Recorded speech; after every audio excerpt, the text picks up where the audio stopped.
Tumpigie Bwana Yesu makofi kwa kutukuza jina lake. Tunashukuru sana Yesu. Pigie tena Yesu makofi ya shangwe.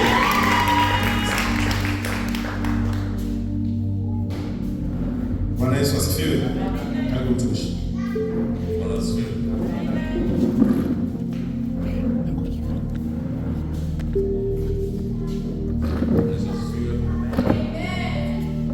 Tunaweza kuketi.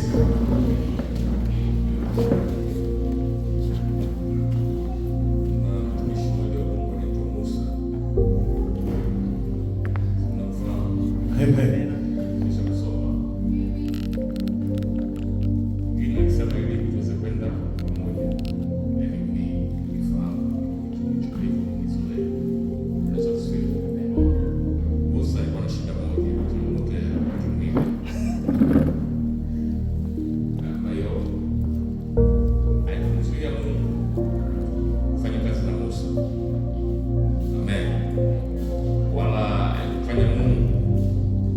Mtumie Musa au mtuma Musa.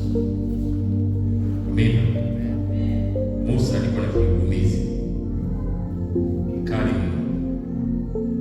kikali mno kiasi kwamba kuongea ilikuwa ni changamoto, na wakati Mungu anamtuma Musa, Musa akamwambia Mungu wa Mungu, kwangu kuongea ni shida, changamoto itakuwaje? Mungu amwambia usijali, nitakupa Haruni awe msemaji wako. Amen. Mimi pia ndio changamoto. Na niwe ndio mliona Jumapili iliyopita, lakini hainizuii kuongea na Mungu ameweka ndani yangu. Kwa hiyo kama unataka kwa kunisikia vizuri, wewe tujiforce uelewe. Amen. Nitajaribu kuongea kwa taratibu ili maneno nisiameze, niyasikie vizuri. Ila kuna wakati kama nikiwa nimechangamka sana huwa na meza. Ila na mimi utaelewa. Amina. Amen. Kwa hiyo nitaka niweke sawa ili pia tuweze kwenda pamoja. Wewe uko sawa kwenye kila hali, unaongea vizuri, mimi kidogo na hiyo changamoto ya nilikuwa mzito. Amen. Amen. Bwana asifiwe. Amen. Hiyo nikaa sawa. Amina. Mimi sina Haruni, niko mwenyewe. Nawapenda. Bwana Yesu anawapenda. Baba yetu anawapenda. Yes. Nashukuru kama nimeona tena. Kuna sura ngeni vitatu. Wengine tulikuwa nao Jumapili iliyopita. Endelea kuwa pamoja na kujifunza maneno ya Mungu. Mimi nina misheni moja au mbili ambayo naamini Mungu ameweka ndani yangu. Mbali na kuongelea yale ya kila siku, lakini natamani sana kubadilisha namna ya kufikiri na kuwaza na kuviona vitu. Tumejifunza mambo mengi, tumesikia mambo mengi, tunafahamu vitu vingi sana. Hakuna ambaye anafahamu Biblia kuanzia mwanzo mpaka Ufunuo. Tumesoma Biblia, tunafahamu maneno mengi ya Biblia. Kinaambia ufungua Mathayo fulani, tunaifahamu kwa kichwa mwingine, lakini je, tuna haya mambo tunayafahamu ndivyo yalivyo? Yako hivyo? Ambacho tumejifunza, je, kipo hivyo?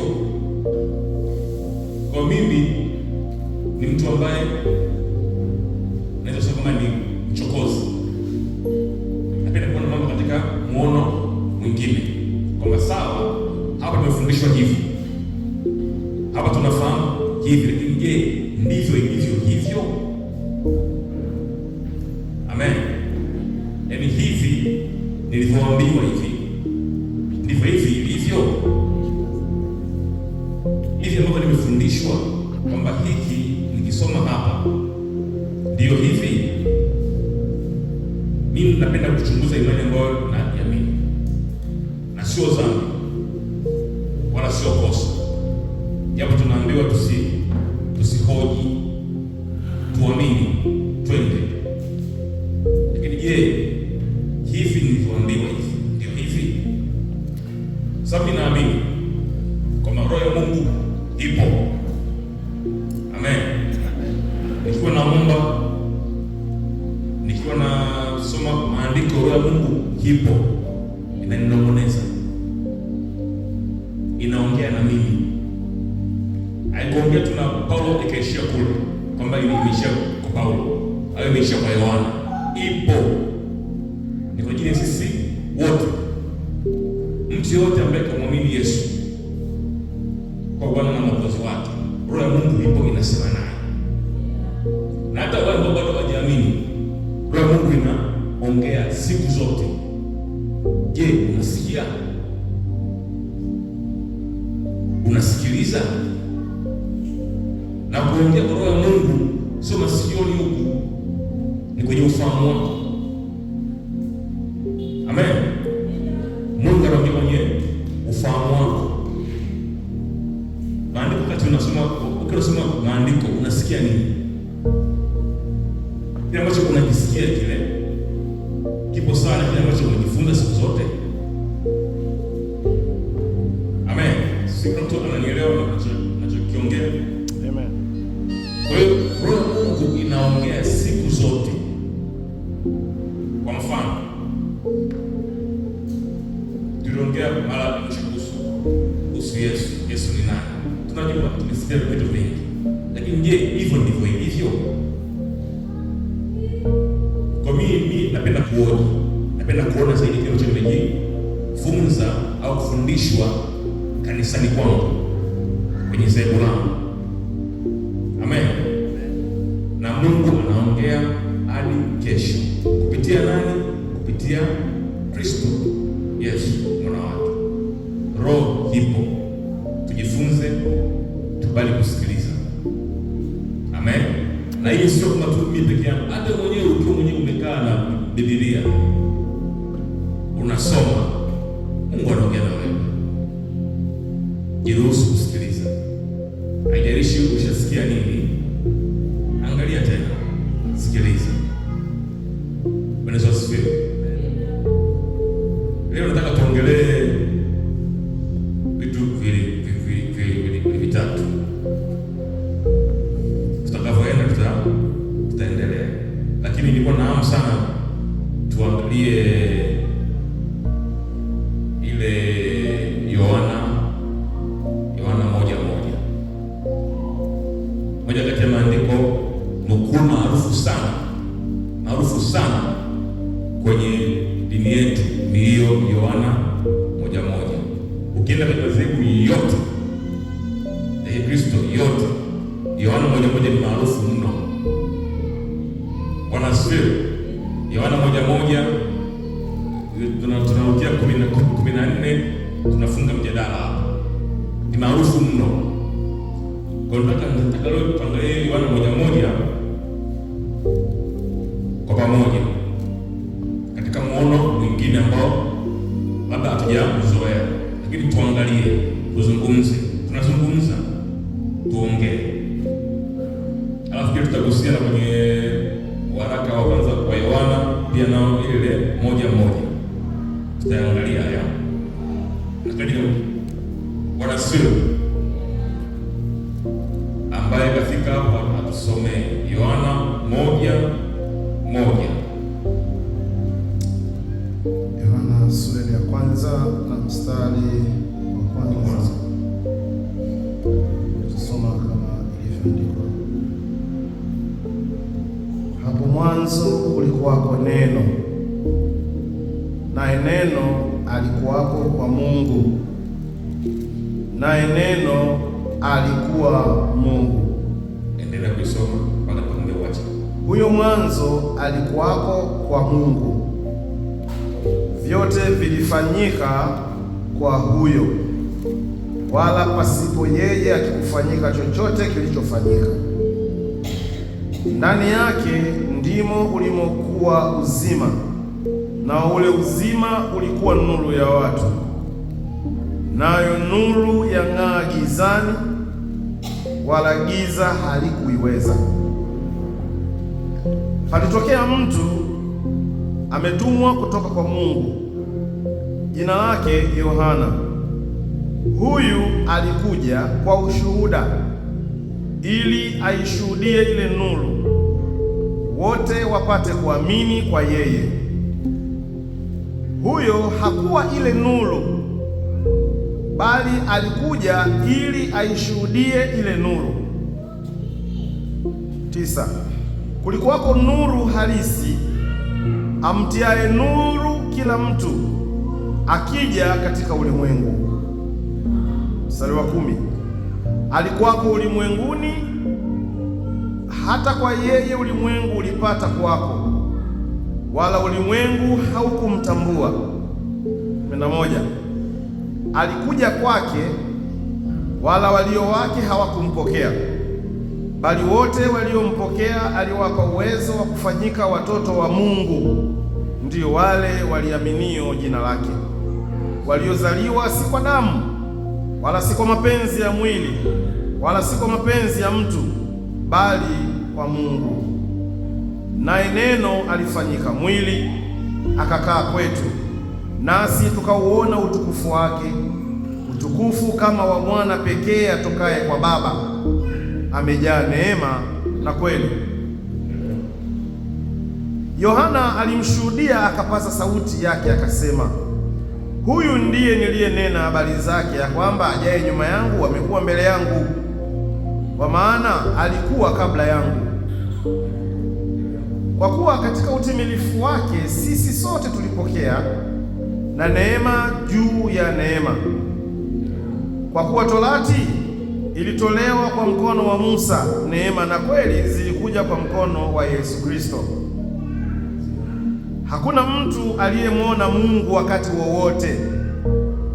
Mungu mwana pekee aliye katika kifua cha Baba, huyu ndiye aliyemfunua. Amen. Nitakofika mpaka hapo hiyo 18. Nisikia vizuri eh? Hakuna mtu aliyemwona Mungu wakati wowote. Mungu mwana pekee aliye katika kifua cha Baba ndiye aliyemfunua. Naomba hiyo ukaenda muhifadhi. Mungu mwana pekee. Sawa? Amina. Muhifadhi hiyo. Tusome tena waraka wa kwanza wa Yohana. Waraka wa kwanza wa Yohana sura ya kwanza.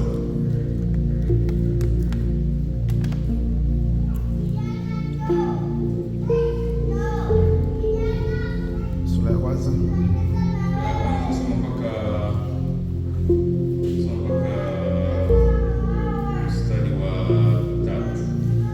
Soma mpaka mstari wa 3.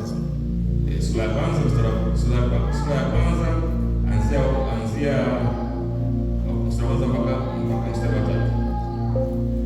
Lile lililokuwako tangu mwanzo, tulilolisikia, tuliloliona kwa macho yetu, tulilolitazama na mikono yetu ikalipapasa, kwa habari ya neno la uzima. Na uzima huo ulidhihirika, nasi tumeuona, tena twashuhudia na kuwahubiri ninyi ule uzima wa milele uliokuwa kwa Baba, ukadhihirika kwetu. Hilo tuliloliona na kulisikia twawahubiri na ninyi, ili nanyi pia mpate kushirikiana nasi, na ushirika wetu ni pamoja na Baba na pamoja na mwana wake Yesu Kristo. Na haya twawaandikia ili furaha yenu itimizwe. Amen. Bwana asifiwe. Amina. Haya maandiko tunasema ni maarufu sana. Sasa hilo la Yohana 1:1. Hakuna mtu ambaye anafahamu Yohana 1:1. Hayupo. Tunaifahamu sana. Ila leo nataka tuongee katika muono mwingine ambao labda wengine utawashangaza, lakini tusikie. Amen. Amen.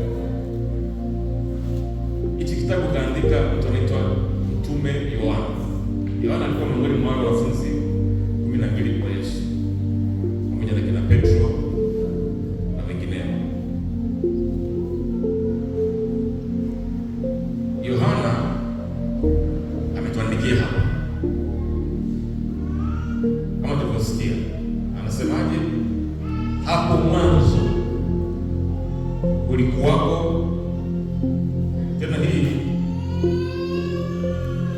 kulikuwako neno, naye neno alikuwako kwa Mungu, naye neno alikuwa Mungu. Huyo mwanzo alikuwako kwa Mungu. Sasa ambacho sisi tumekizoea kama hii inamhusu Yesu, si ndio? Ndio. Lakini hii tumejifunza kwamba wakati fulani mbinguni kulikuwa na Mungu Baba na neno. Ya neno tuchukueni kama uwepo mwingine. Nikisema kitu kidogo inakuwa inaenda lugha mbaya, labda nikisema kiumbe kidogo inaenda tafsiri nyingine. Hebu sema kama uwepo mwingine, kama kulikuwa na uwepo wa aina mbili, uwepo wa Mungu sawa na uwepo wa neno. Ndio sio? Yes. Ambapo tumejifunza miaka yote ndio hivi kwamba kulikuwa na Mungu, uwepo huu, uwepo wa Mungu na uwepo wa neno. Vingapi hivyo? Viwili. Hapo mwanzo kulikuwako neno, uwepo wa unajitegemea. Neno alikuwa kwa Mungu, uwepo mwingine ambao unajitegemea, si ndio hivyo? Yes. Na huyu neno huyu alikuwa Mungu. Amen. Amen. Huyo mwanzo alikuwa kwa Mungu. Kwa mpaka hapa tuna Mungu afu tuna neno ambaye naye ni Mungu. Amen. Amen. Tumejifunza hivyo, si ndio? Yes. Alafu ikafikia wakati tukiruka sasa mpaka kwenye ile 14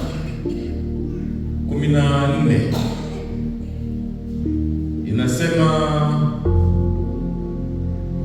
naye neno alifanyika mwili akakaa kwetu, nasi kwa utukufu wake, utukufu kama wa mwana pekee atokaye kwa Baba, amejaa neema na kweli. Uko wote hapo? Amen. Kwamba kulikuwa na Mungu alafu kuna neno ambaye huyu naye ni Mungu, alafu huyu neno akaja duniani akavaa mwili, mkono, miguu, kichwa, macho hivi. Amen. Amen. Akaonekana. Wakati huo mwingine kabakia mbinguni. Ndio. Uko sawa? Yes. Tumejifunza hivi, si ndio? Wakristo karibia wote, madhehebu yote tumejifunza hivyo. Yes. Yaani ambacho hapa naongea sio kwamba ndio mimi nakisema kama ndio hivyo. Nafanya Ndivyo kilivyo. marejeo. Yes. Kwamba tumejifunza nini kwenye dini yetu.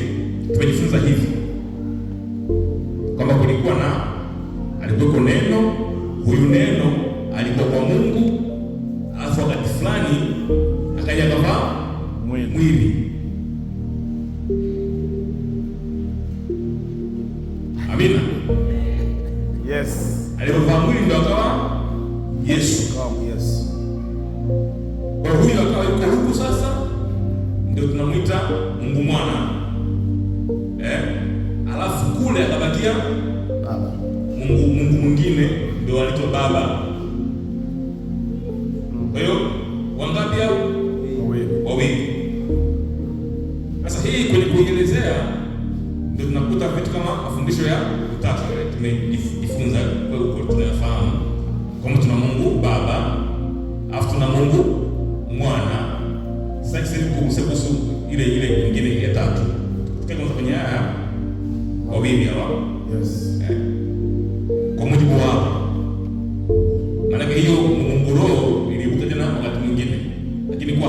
tunaona Mungu wangapi? Wawili. Kwa mujibu wa hii hapa, jinsi ambavyo sisi tumefundishwa na jinsi ambavyo madhehebu mengi yanaamini hivyo, kama kulikuwa na Mungu neno. Basi niweke hivyo, Mungu nani? Mungu neno. Mungu neno alikuwa na Mungu Baba. Wakati fulani Mungu neno akaja akavaa mwili, kama tunamuona hapo duniani, ambaye ndio Yesu. Amen. Amen. Tumejifunza hivyo, tumefundishwa hivyo. Sasa, je, ndivyo ilivyo hapa? Swali zima. Ni kweli tumejifunza hivyo, tumefahamu hivyo, lakini je, ndivyo ilivyo hapa? Huyu mwandishi huyu Yohana alikuwa anaandika hicho ambacho tumefundishwa?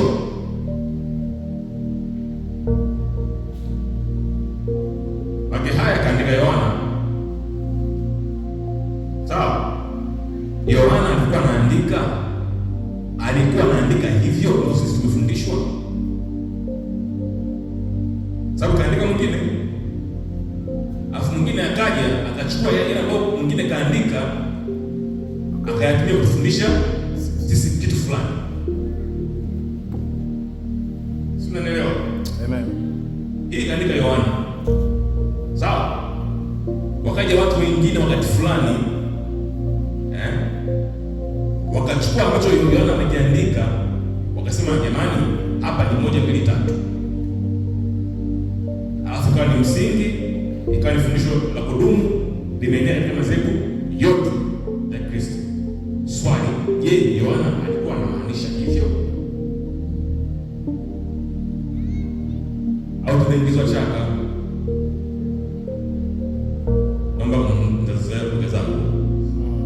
Amen.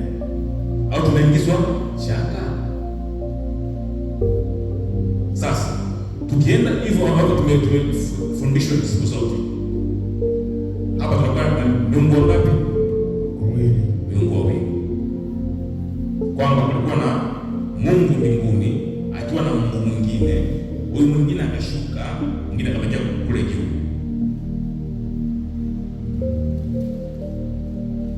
Kuna miungu ngapi? Wawili. Sasa mimi hilo ndio nalikataa, na sio mimi tu, pia kuna wengine ambao wameshakataa. Mmoja ambaye anaanza kukataa, ambaye tunamfahamu pia, tumeshamsoma kwenye Biblia, anaitwa Paulo. Amen. Amen. Paulo tunamfahamu, tumeshamsoma kwenye maandiko. Yes. Msomi. Paulo hicho kitu alikataa. Amen. Amina.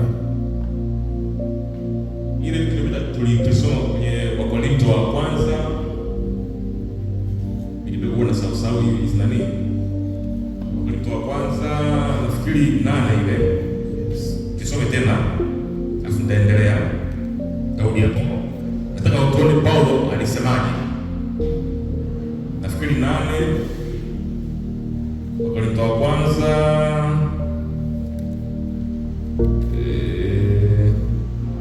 mstari wa sura ya 8 mstari wa 6.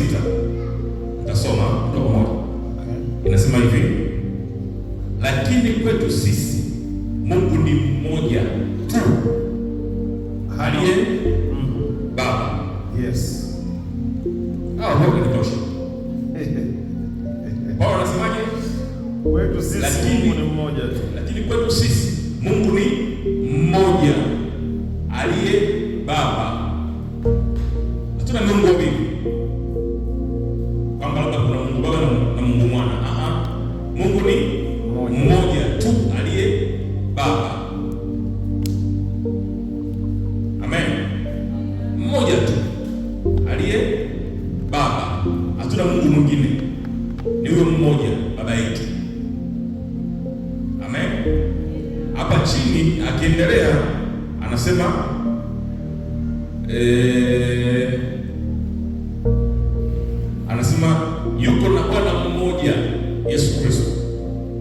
Kwa Paulo anatuambia hichi hapa kwa wazi, tuna Mungu mmoja ambaye ndio baba yetu, na tuna Bwana mmoja Yesu Kristo. Hatuna Mungu wawili, tuna Mungu mmoja. Kwa hii ikae sawa. Alikuwa na sababu kwa Paulo mtume kusema tuna miungu wawili, tuna Mungu Baba na Mungu Mwana, lakini angesema wazi, kama ndivyo angesema. Sasa tushome, angesema ila yuko Mungu mmoja kwa sisi. Mungu ni baba kwa wengine. Sio, unaelewa? Amen. Yaani ile kwamba kwa sisi ina maana kwamba kuna wengine ambao wanaamini vingine tofauti. Yes. Kama wao kule kwao wakiamini vingine hivyo sawa, lakini kwa sisi Mungu ni mmoja aliye Baba. Na yuko Bwana mmoja Yesu Kristo. Imeishia hapo. Yaani wala kuhitaji maandiko mengi. Hii moja linatosha. Limeka msimamo. Sasa ukilichukua hili uje kwenye ile Yohana 1:1.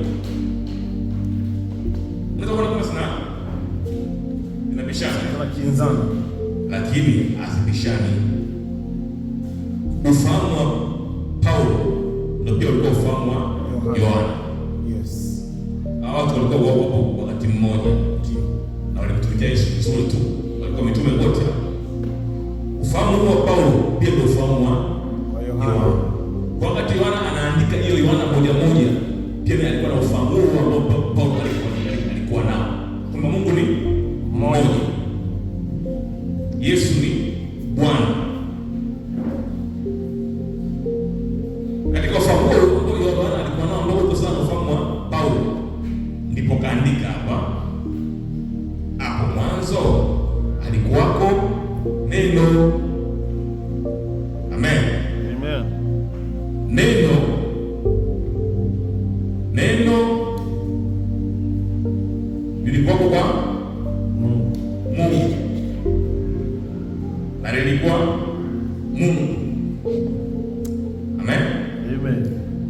Sasa hii neno ni nini? Sasa ni nani? Amen. Neno ni nini? Amen. Mungu tayari tunajua hapo ni nani au ni nini? Ni Baba. Amen. Amen. Kwa sababu tunasema hivi, hapo mwanzo kulikuwako neno, naye neno alikuwa kwa Mungu Baba yetu. Amen. Naye neno alikuwa Mungu.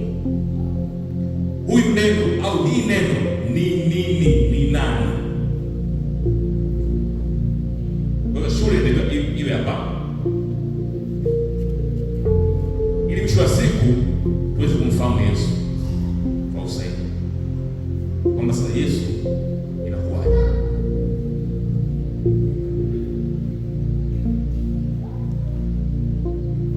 Ukisoma ile Yohana 1:1, sasa ile ya waraka ile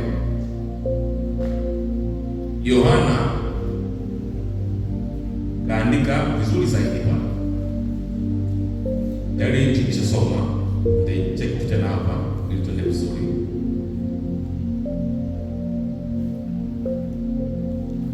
Aliandika Yohana Injili na pia aliandika barua ni Yohana huyo mmoja. Amen. Hapa anasema hivi. Yohana waraka wa kwanza wa Yohana 1:1. Lile lilikuwa tangu mwanzo. Lipi hilo? Neno. Tulilolisikia, tuliloliona kwa macho yetu, tulilolitazama na mikono yetu ikilipapasa, kwa habari ya neno la uzima. Na uzima huo ulidhihirika, nasi tumeuona, tena twashuhudia na kuwahubiri ninyi ule uzima wa milele uliokuwa kwa Baba. Amen. Amen. Hilo tuliloliona na kulisikia twawahubiri na ninyi, ili nanyi pia mpate kushirikiana nasi, na ushirika wetu ni pamoja na Baba Yesu Kristo. Nataka hapa uliokuwa kwa Baba.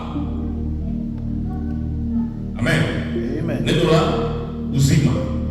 Kwa hili neno ni neno la uzima, neno ambalo lilikuwa kwa Baba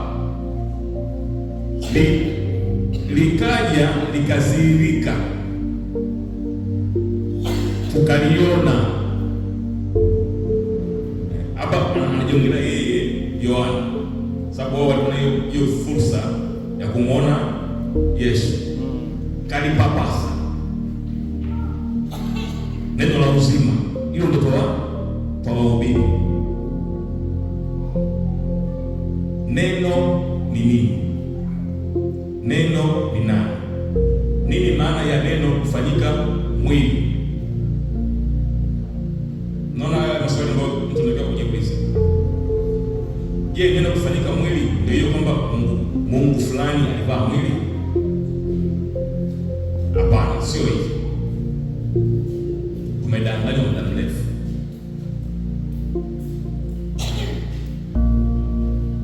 Umedanganywa muda mrefu. Neno kwa mantiki ya hapa ni ule mpango wa Mungu, kusudi la Mungu ambao Mungu alikuwa nalo tangu mwanzo.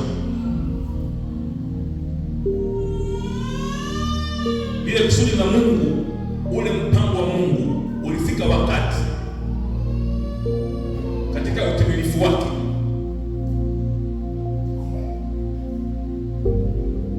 ile kusudi likafunuliwa, likatimia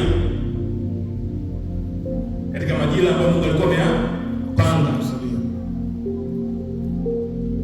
akiwa ameshatoa nabii nyingi kupitia manabii mbalimbali. Wakina Musa waliongea, wakina Isaya waliongea.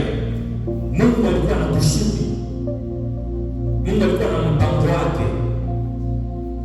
Ukafika wakati wa utimilifu wake, ule mpango wa Mungu ukahiva, ukaonekana, ukatimilika. Mpango wa Mungu kutimilika, kufunuliwa, ndio neno kuvaa mwili. Ndio neno kufanyika mwili. Alikuvaa mwili sababu mwili sio kama vazi, kama kosi mabana. Neno zuri ni kufanyika mwili. Kwa lile neno lilipozidika, lilipotimilika katika majira ambayo Mungu alikuwa amekusudia, ndio maana ya neno kufanyika mwili, na sio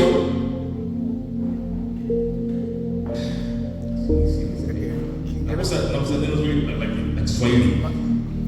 Yaani hakukuwa na mtu fulani mbinguni amekaa pale anaitwa neno. Si nanielewa? Kwanza mbinguni sio sehemu ya kijiografia. Kwamba hakukuwa na kuna sehemu fulani huko juu kwenye mawingu, huko pita mawingu, kwamba alikuwa amekaa mtu fulani anaitwa neno, amekaa pale, alafu katika fulani akashuka duniani akawa mwanadamu. Hicho akipo ambacho anakiongea Yohana ni kwamba neno la Mungu, lile kusudi la Mungu, ule mpango Mungu alikuwa na plani, alikuwa na kusudi lake kuhusu mwanadamu. Amen. Amen. Ulifika wakati lile kusudi likatimilika, itimie. Si alitabiri, si aliongea plani yake ya kumwokoa mwanadamu? Yes. Hilo neno, hilo kusudi lake, wakati ulipofika utimilifu wake, likafunuliwa. Kwa kufunuliwa kwa lile neno la Mungu, ndio neno kufanyika mwili.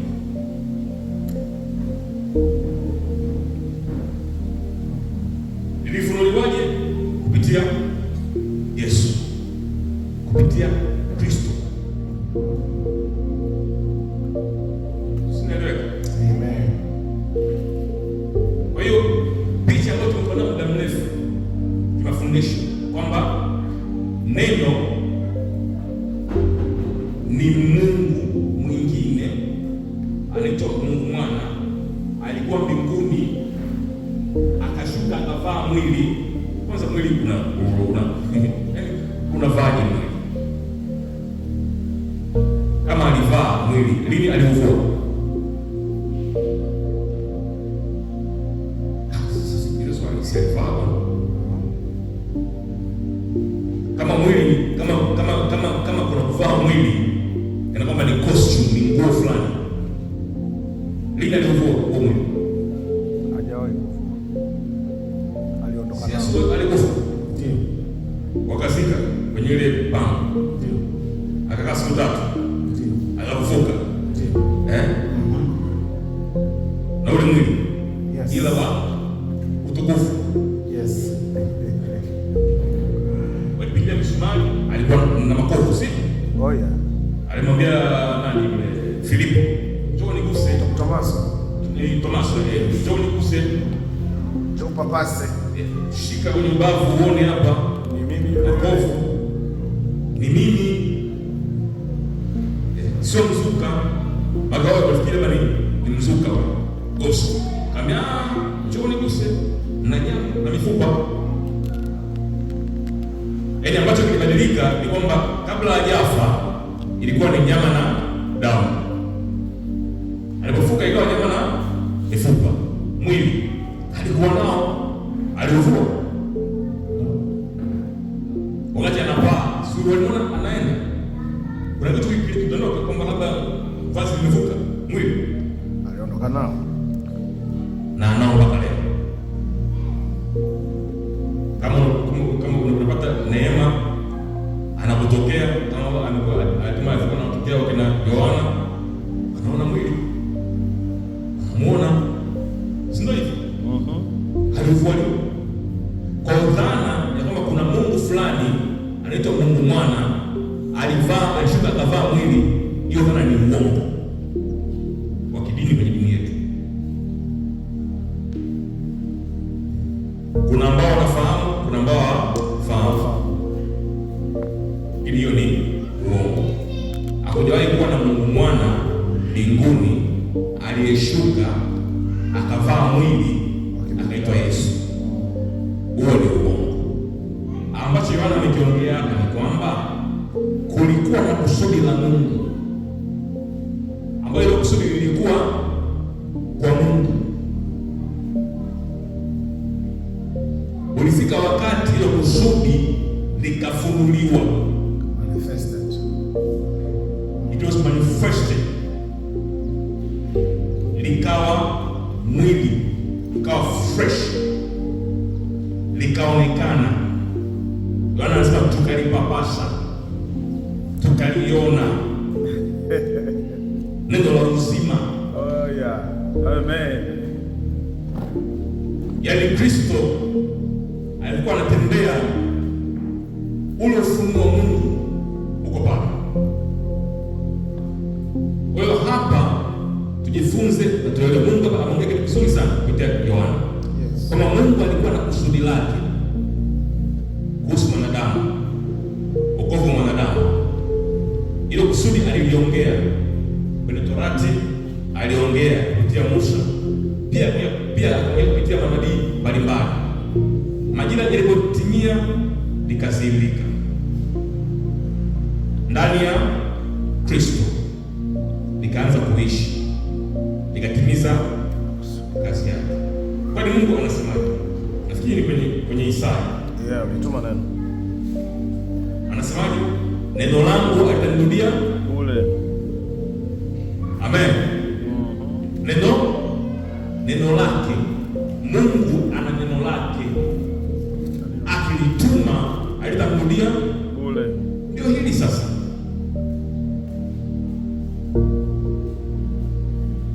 Sasa hili neno tunasemaje kwamba ni Mungu Mwana? Tunakosea. Tumekosea. Kubadilisha namna ya hili. Amina. Shida iko kwenye ufahamu wetu, na mambo ambayo tunayapunguzia uzito wake, kwa sababu tunayatazama vile yasivyo.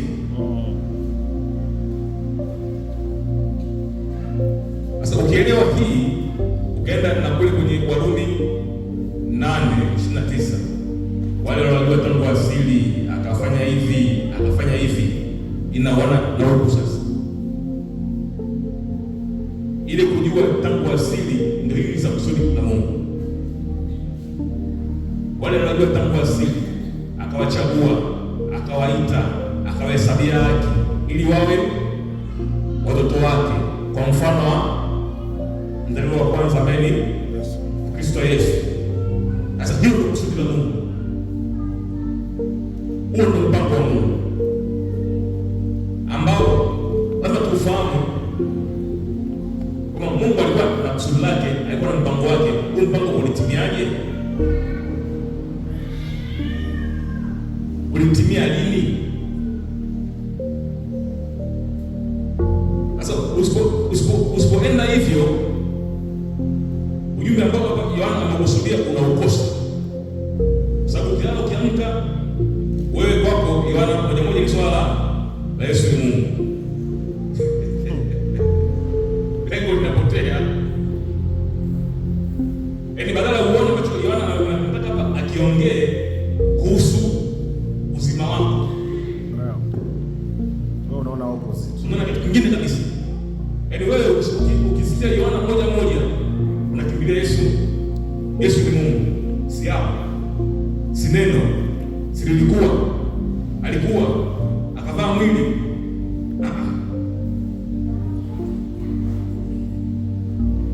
Shetani kafanya uharibifu kwenye isemwa kwa njia ya mafundisho na madhehebu yote ya Kristo yote. Kuna ambalo nimepona, sio Lutheran, sio wa Sabato, sio wa Pentekoste. Madhehebu yote ambayo unaweza kujua hapa yanajikwaa,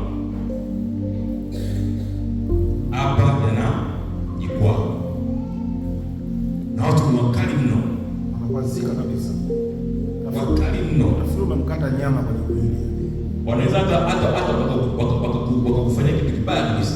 Yes, wanajaa hasira ile ya kidini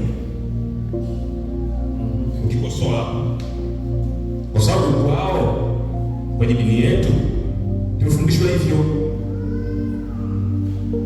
Na hata ukienda katika na hii wanaita misha kionaga ni hadhara,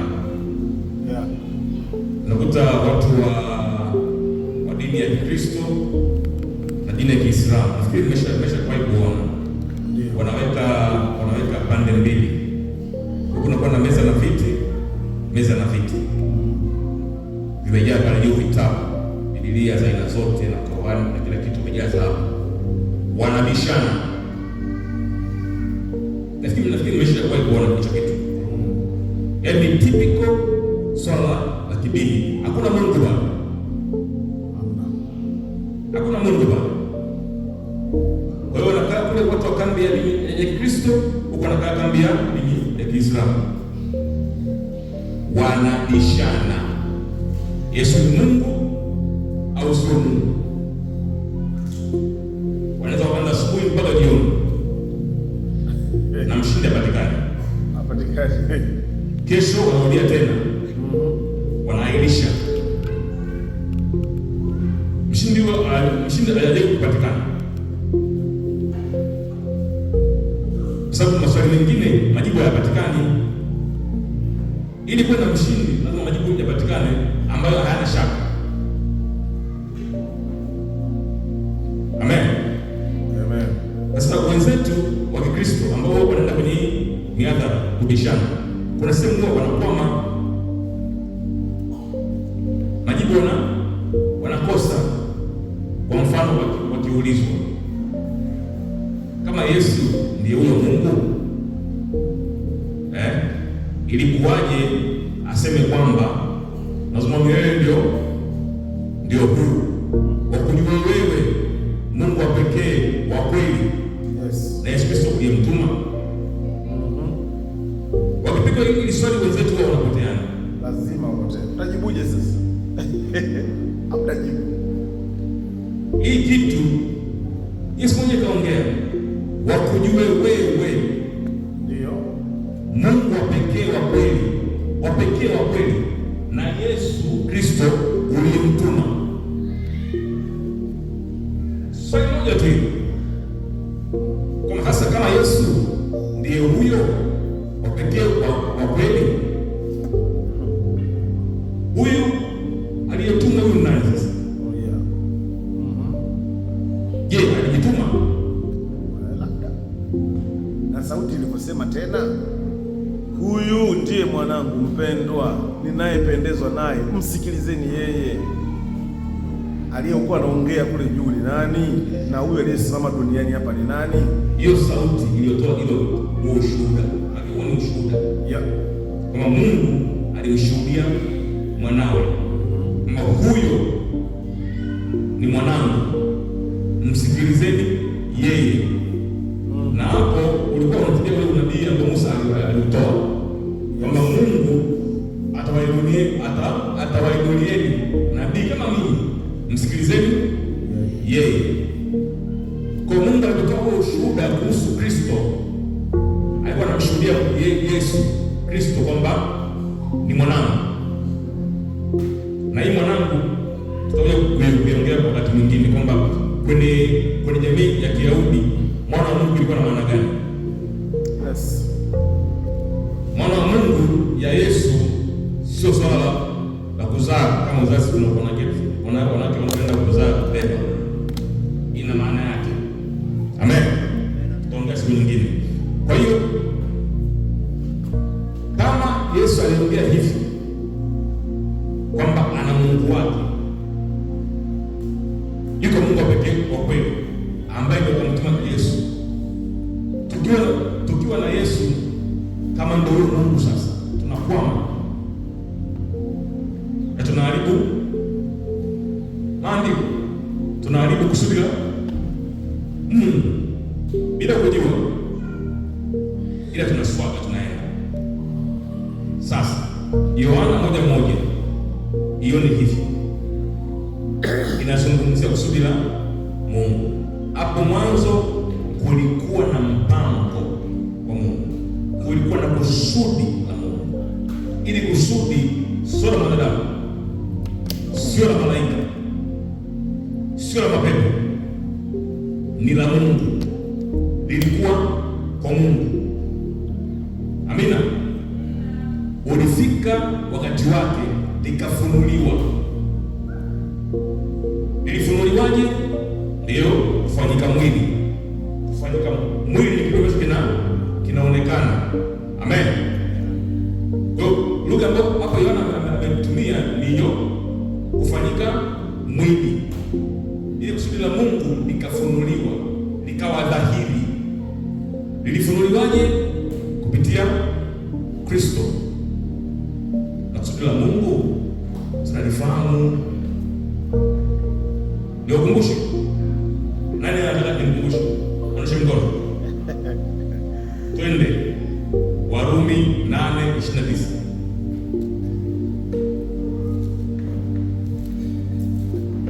Kusudi la Mungu.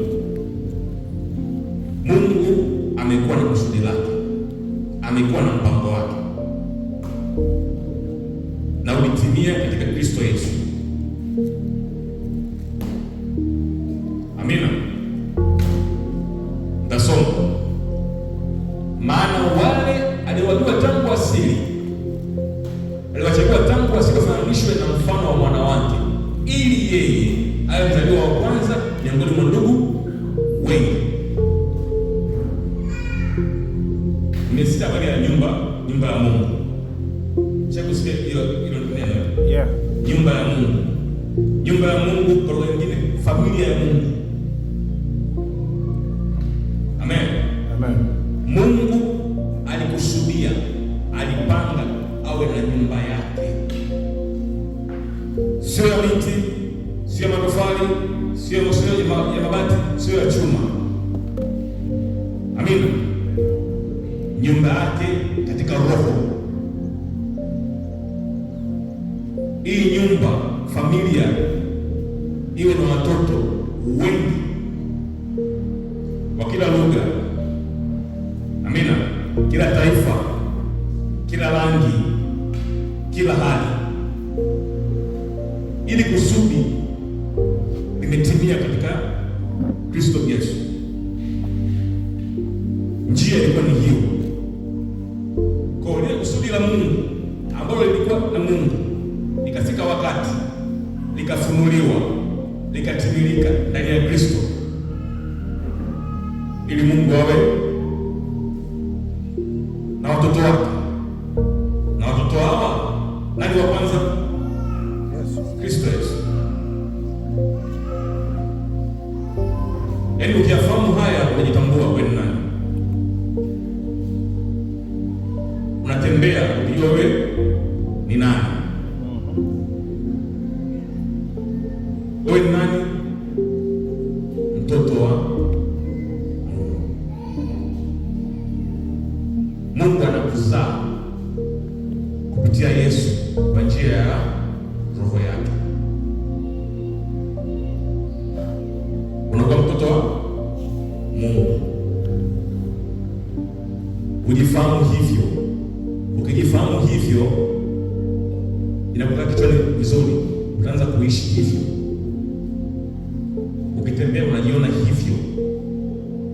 Sasa nani wa kukutengeneza kufanana naye?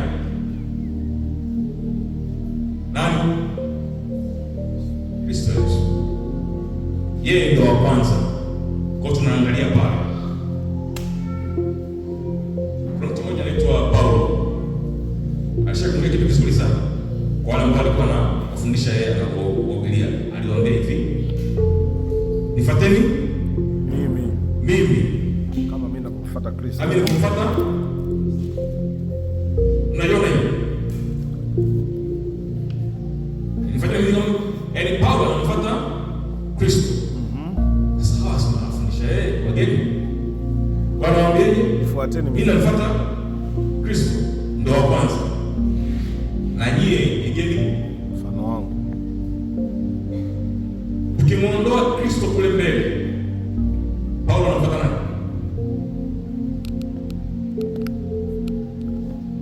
Unaelewa? Amen. Naona ile kusudi la Mungu. Kwa tukimuondoa Kristo kule mbele, ambaye ndio anaonekana. Mungu anaonekana. Mungu anaonekana. Lakini Mungu tunamwona kupitia Kristo. Kristo. Kwa Kristo ni ufunuo wa Mungu. Mungu hawezi kumwona. Hata siku moja. Huwezi kumwona. Ukitaka umwone Mungu, mwangalie Kristo. Yeye ndio atamfunua Mungu. Na yeye ndio mzaliwa wa kwanza kwenye familia ya Mungu. Kwa sisi tukitaka tuwe na tabia za baba yetu, tunamwangalia Kristo. Ambaye ndio mfunua Mungu asiyeonekana. Tukimwondoa mfunua Mungu, tukamfanya yeye ndio Mungu, tunaangalia wapi? Mungu atumuone. Amina. Amen. Sinaeleweka kabisa. Yaani mpaka hii ikae sawa. Afu tuone dini imetuharibia wapi. Ndio maana sasa hivi tukiwa kwenye maombi, tunaomba vitu vya ajabu.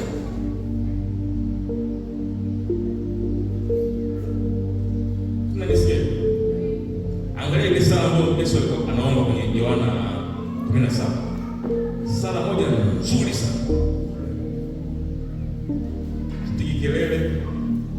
Haongei maneno mengi, amenyoka hivi. Hatua kwa anajua anaongea na nani. Anaongea na baba yake. Baba, 1 2 3. Baba anajenga mpaka na hoja. Anajielezea. Sisi tunaomba hivi. Hapana.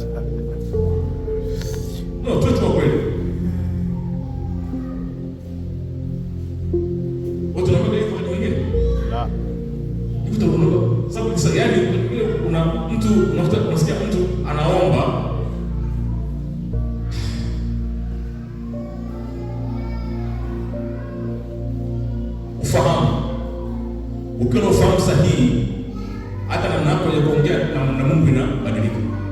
Kweli. Kweli kabisa. Amen. Amen. Hebu tuangalie Waefeso 1:17.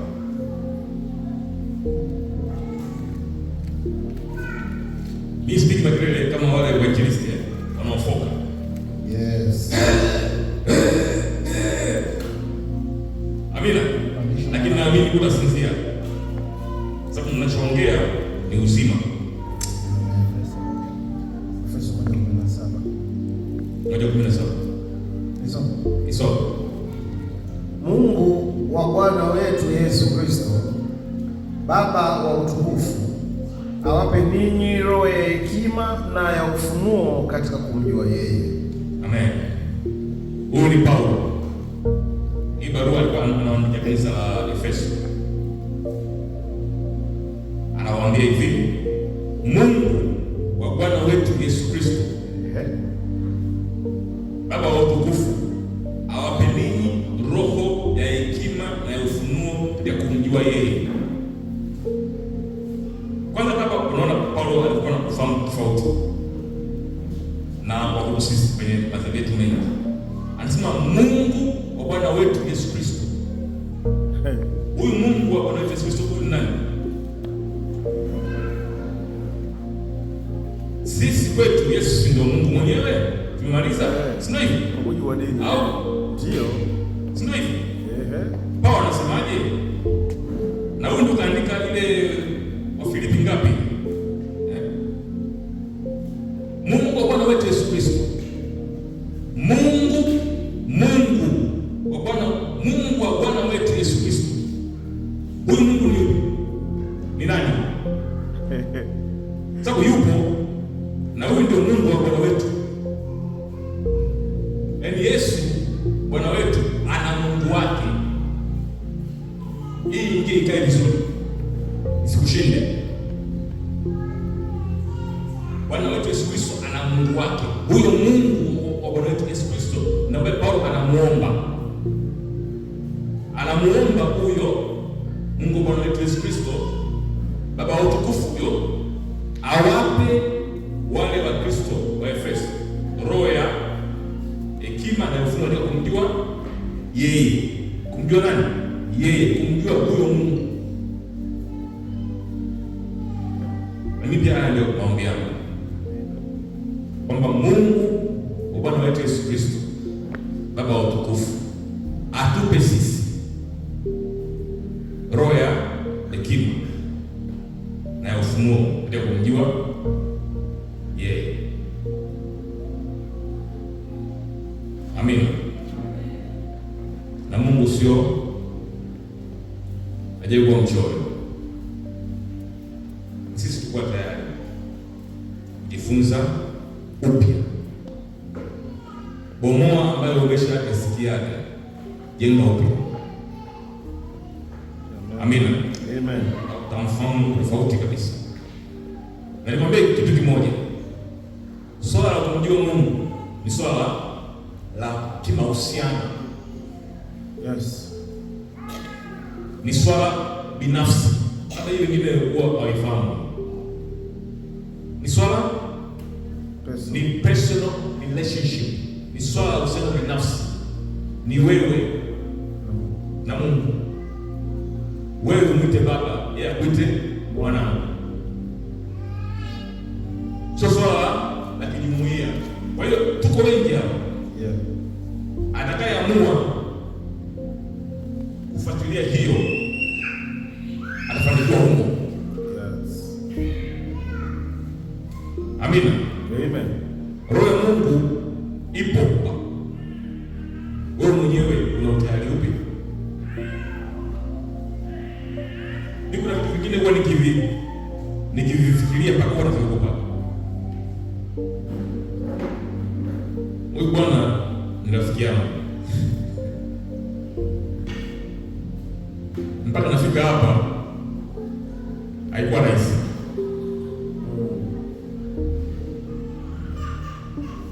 Na mambo ukikaa ukiyafikiria unakuwa kama unayaona hivi. Mengine inakutisha. Sababu unaona hili litakuwaje? Nikiwa hivi na kulisema kwamba litakuwa, mimi nitakuwaje? Amina. Amen. Unaweza kama kuliogopa sasa hili hebu nijifiche huku nyuma nisionekane. Amen. Kuna vitu vingine ukivifikiria vinakutisha. Nilikuwa nimekaa pale, kuniuliza kama Sam vipi? Wanalia sasa.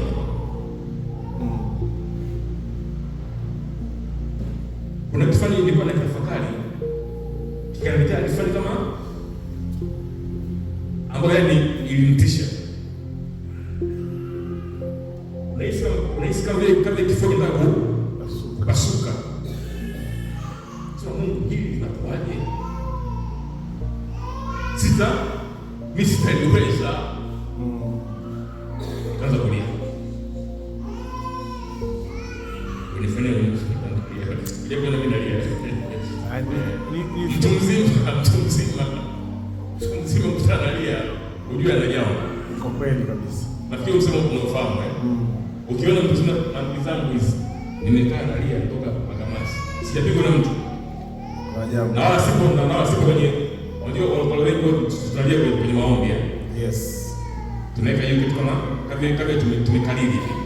Kama nikiomba lazima nilie. Uko hivyo. Lakini mimi pale nilikuwa nalia sio kwa sababu labda nilikuwa nimesasana katika maombi. Mwenyewe tu. Yaani nilikuwa najisikia ndani, nilikuwa nipa sema hapa. Foke ni jamaa nataka pasuka hivi. Jose anaanza makazi ya kwa bibi benge pa. Ulinikuta mimi nilifikiri fei ningekuletea mafua. Hapana. Nilitingwa. Amina. Amen. Sasa kuna wakati hebu ruhusu ufahamu wako Mungu aubadilishe. Yes. Amina. Umesikia mengi sana. Ni kweli.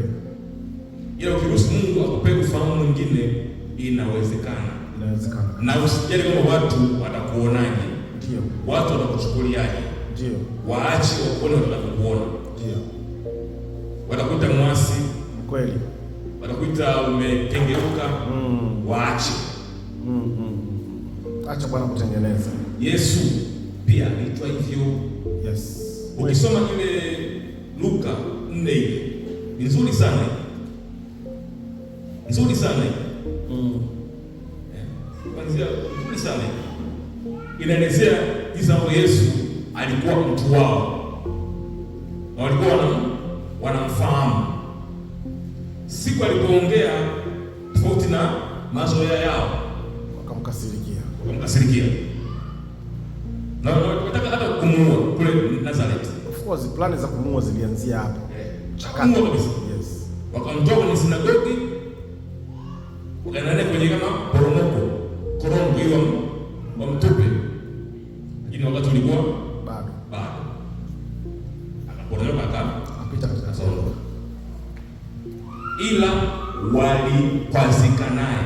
Kwa nini? Aliongea kinyume na mazoea yao. Kweli uchungu uliusema. Mimi ambao naongea hapa ni kinyume na mazoea ambayo tunayo siku zote. Na ni mambo magumu.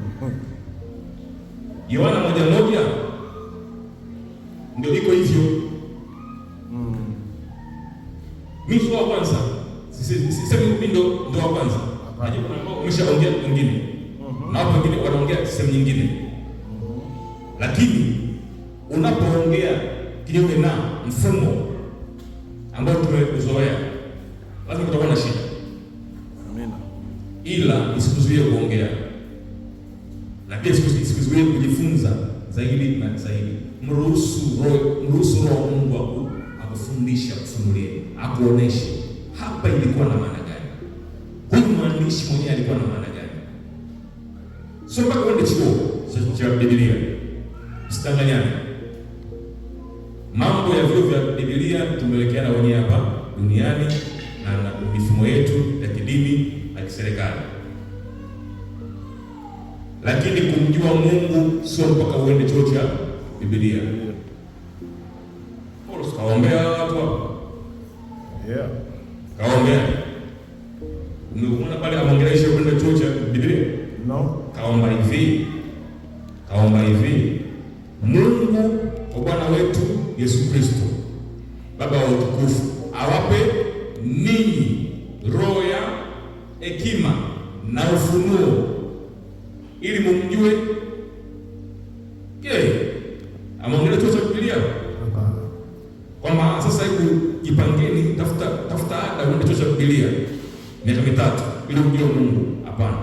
Ukienda kule unaenda kujifunza imani ya mambo ambayo watu wameandaa wao katika fahamu zao wao kuhusu maandiko, wanafundisha hayo. Ndio maana madhehebu tofauti yana vyuo vyao. ndio. Mtu wa Rasia hawezi kwenda kwenye chuo cha Lutheran. Hawezi. Au Pentecost aende kwenye chuo cha Waroma. Rasia. Haiwezekani. Kwa hiyo Pentecost aende kwenye chuo cha Pentecost. Rasia. Lutheran. Yeah. SDA. Kwa sababu kule wanaandaa wenyewe mifumo yao, mafundisho yao. Yeah. Kwamba sisi kama dhehebu hili tunaamini hivi. Ndio. Tuna ufahamu huu. Kwa hiyo wanafundishana, wanadifishana yale ambayo wamekuwa nayo siku zote. Yes. Mafundisho hiyo dini husika. Hiyo dhehebu hilo dini husika.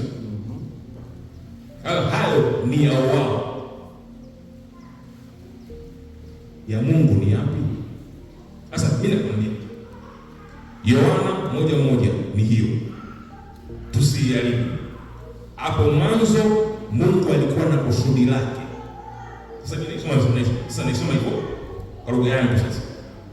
Hapo mwanzo Mungu alikuwa na kusudi lake. Yes. Hilo kusudi alikuwa nalo Mungu mwenyewe ndani yake. Wakati ulifika ile kusudi la Mungu likafunuliwa, ndio hiyo kufanyika mwili. Huo ufunuo wa kusudi la Mungu ulionekana katika Kristo Yesu. Huyu Kristo akaja akafanya kazi ambayo Mungu alimtuma sawa na kusudi lake, ambayo ni lipi? Mungu alitaka awe na nyumba yake, awe na familia yake, awe na watoto. Makofi kwa Yesu. Hallelujah. Wewe ni mtoto wa Mungu kwa njia ya Kristo Yesu. Fahamu hilo. Nenda katika hilo. Na Mungu atupe roho ya hekima na ufunuo wa kumjua yeye. Usidi kumjua sana. Ya Mungu yako mengi, yako makubwa. Ukiafikiria watu wengine mpaka unaweza ukaogopa.